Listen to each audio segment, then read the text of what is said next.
200 petugas PT KAI di Fred 3 Palembang divaksin COVID-19 dosis pertama.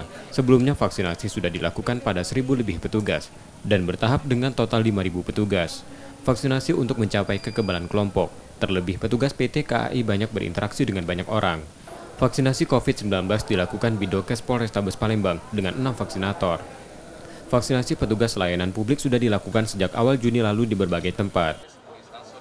Kerjasama antara Bidokes Polrestabes Palembang bersama dengan PT KAI.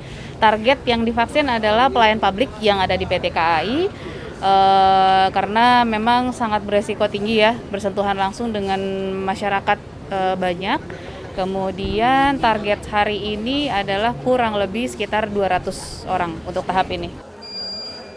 Saat ini cakupan vaksinasi COVID-19 yang ditangani Bidokes Polrestabes Palembang baru mencapai 20% dan ditargetkan beberapa pekan ke depan dapat mencapai 50% disesuaikan dengan ketersediaan vaksin.